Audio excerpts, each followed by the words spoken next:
ठीक है, तो यहाँ पर ये भारत के लिए एक अच्छी सिचुएशन कही जा सकती है यूके देवनाथ जी, इस लिहाज से जिस तरफ संकेत यहाँ पर दिनेश जैन जी कर रहे हैं, दिनेश नैन जी, कि यहाँ पर भारत को इग्नोर करना उनके लिए भी आसान नहीं होगा। तो ये एक सकारात्मक तरीके से देखा जाए, क्योंकि अब तक हम यही देख रहे हैं कि खालिदा जिया जो कि भारत की दुर्विरोधी रही है।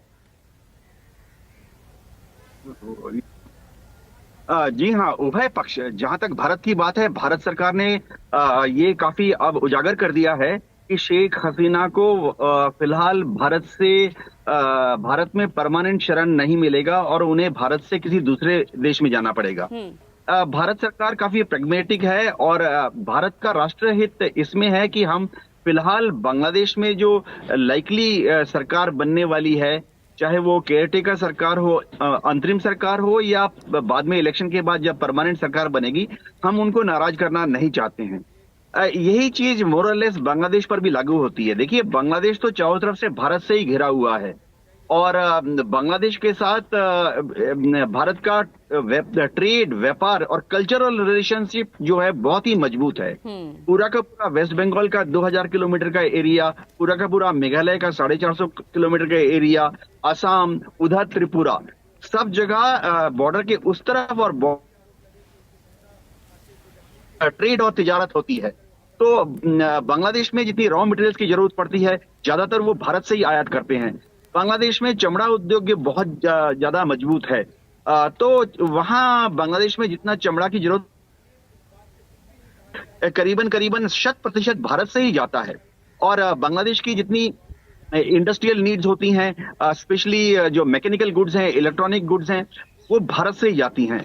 हाँ, वो काफी हद तक चीन के निकट भी हैं, लेकिन चीन से उनकी जो दूरी है वो बाई शिप पूरी करनी पड़ती है। अब उनके जो पोर्ट्स हैं, चट्टगांव देख लीजिए, खुलना देख लीजिए, कॉक्स बाजार देख लीजिए, वहां से चीन के साथ आयात निर्यात वो करते हैं, लेकिन उनको हमेशा भारत के साथ रहना पड़ेगा।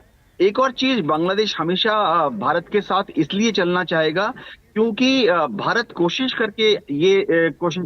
करके चाहता है कि आने वाले समय में बांग्लादेश में जो एक इंटरनल डिस्टरबेंस है, उसको भारत ने हमेशा कंट्रोल करने में मदद की है।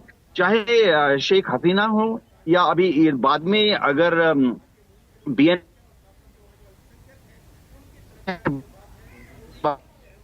ने कोशिश की है कि बांग्लादेश में एक स्टेबल गवर्नमेंट रहे, तो बांग्लादेश की सरकार भी कोशिश करके भारत की सरकार के पास रहेगी।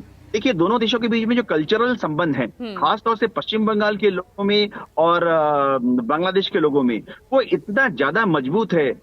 रोजाना का आना जाना है, और तो और शायद रोटी बेटी का भी संपर्क है।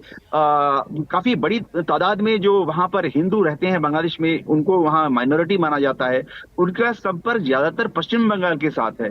तो बांग्लादेश ऐसे नाजुक हालत में खालिदा जिया, बीएनपी जो भी पावर में आएगा, वो डेफिनेटली भारत सरकार के साथ, भारत के साथ अच्छा संपर्क रखेगी।